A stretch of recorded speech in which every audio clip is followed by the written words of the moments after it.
For anyone who has not read the Holy Bible, join me because I am reading Exodus 6, and I just come up with kind of honest thoughts and reactions as I read it. I have never read it before. I'm down here at the ocean today. Thought it'd be a good place to go. So join me here. Exodus 6, Promises and Deliverance. It seems like so far in Exodus, all we do is kind of follow this journey of Moses. That's what I'm kind of realizing. And now the Pharaoh, which has all of these Israelites as slaves in the end of Exodus 5. He's basically slave driving everybody, and now Moses and Aaron are their brothers. I didn't even realize Moses had a brother, but we do now. They've got to figure out like what they're doing here with God, and the Israelites, they're like, dude, seriously, Moses, why did you bring all this difficulty to us? We basically kind of had just a working life, and now we're being forced into even more and more slavery. That's what's going on here. So, and Moses, he went back to the Lord and was like, dude, what are we doing? Like, this didn't need to happen. I don't know what's going on. So, let's figure it out here. Exodus 6. Then the Lord told Moses, oh, see, it even starts out just, oh shoot, I lost my page. There we go. It even starts out like right after. Let's back up here to the end of Exodus 5 here, the last section. Then Moses went back to the Lord and protested, "Why have you brought all this trouble on your own people, Lord? Why did you send me? Ever since I came to Pharaoh as your spokesman, he has been even more brutal to your people, and you have done nothing to rescue them." That's what Moses is saying to the Lord. So now we're into 6. Then the Lord told Moses, "Now you will see what I have to do to Pharaoh.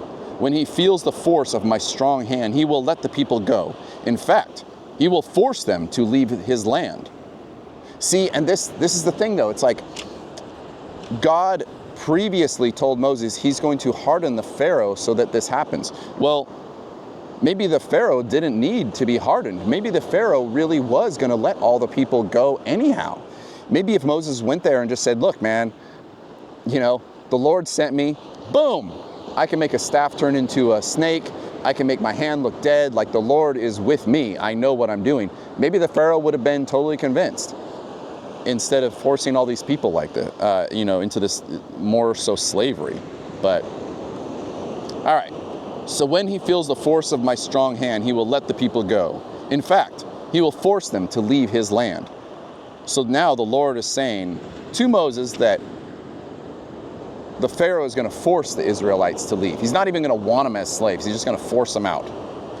Maybe that's what the bigger plan was. It's hard to say. And God said to Moses, "I am Yahweh, the Lord. I appeared to Abraham, to Isaac, and to Jacob as El Shaddai, God Almighty. But I did not reveal my name, Yahweh, to them, and I reaffirmed my covenant with them. Under its terms, I promised to give them the land of Canaan, where they were living as foreigners. You can be sure that I have heard the groans of the people of Israel, who are now slaves to the Egyptians, and I am well aware of my covenant with them." Okay, so He understands what his covenant is, and maybe God just really wants to make sure he fulfills that no matter what, in whatever manner. "Therefore, I say to the people of Israel, I am the Lord. I will free you from the oppression and will rescue you, will rescue you. I feel like I'm all tongue-tied right there. Okay. "And will rescue you from your slavery in Egypt. I will redeem you with a powerful arm and great acts of judgment. I will claim you as my people, and I will be your God."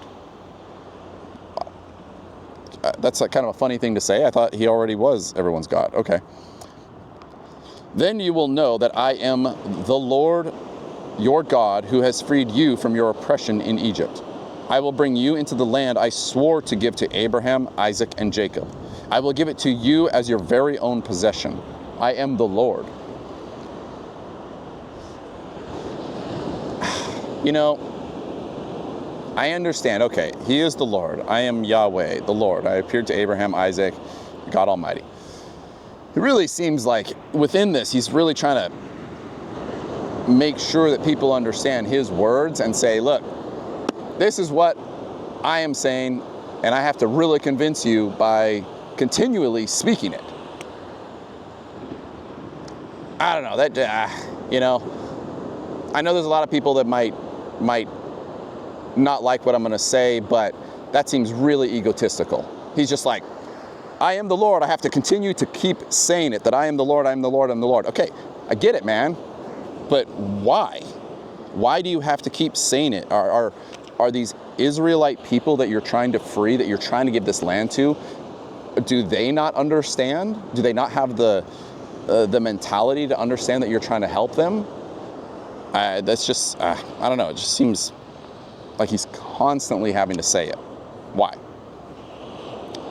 So Moses told the people of Israel what the Lord has said, but they refused to listen anymore. They had become too discouraged by the brutality of their slavery. Oh. Maybe that's actually why, right? Maybe that actually is exactly what I was saying. Maybe that's why the Lord had to keep saying it.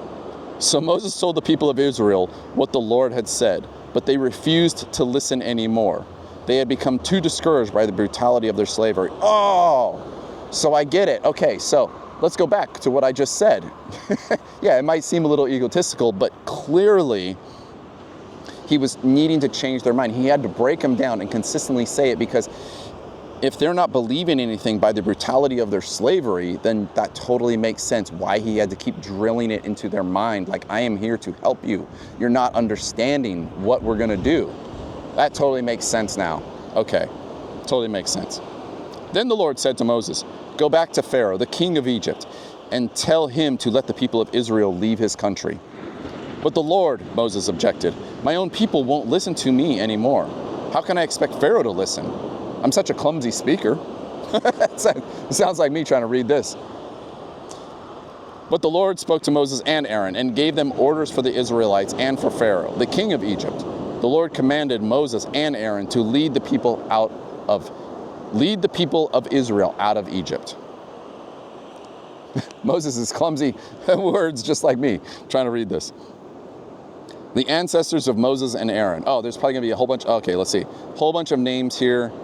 And then there's a little bit here. I'm going to mess up all these names. I'm going to skim through it really quickly here. These are the ancestors of some of the clans of Israel. Oh, there's a lot going on here. The sons of Reuben, Israel's oldest son, were Hanok, Palal, Reza. Their descendants became the clans of Reuben. The sons of Simeon were Jamal. Their descendants became the clans of Simeon. These are the descendants of Levi, Gershon, and Merari. The descendants of Gershon included Levi, each became the ancestor of clan. The descendants of Kohath included Amram. The descendants of Merari included, okay, a whole bunch of here though. These are the clans of the Levites? I don't know. As listed in their family records. Ooh, family records. Actually, I don't even, I don't recall us ever having the word records here so far. There's a whole bunch here. Amram married his father's sister. Jekah, and she gave birth to his sons, Aaron and Moses. Amram lived to be 137 years old. The sons of Izhar were, there's three of them. The sons of Uziel were Mishal. Again, these are tough to read, so I'm going to just bounce through this. The sons of Korah were Asher, the sons of Aras. These are the ancestors of the Levite families listed according to their clans. Okay, might want to go read that for yourself, Exodus 6. The Aaron and Moses named in this list are the same ones whom the Lord said, lead the people of Israel out of the land of Egypt like an army. It was Moses and Aaron who spoke to Pharaoh, the king of Egypt, about leading the people out of Israel, out of Egypt. When the Lord spoke to Moses in the land of Egypt, he said to him, I am the Lord. Tell the Pharaoh, the king of Egypt, everything I am telling you. But Moses argued with the Lord, saying, I can't do this. I'm such a clumsy speaker. Why should the Pharaoh listen to me? I feel like I'm really with Moses there. I'm clumsy. I'm all over the place on this one.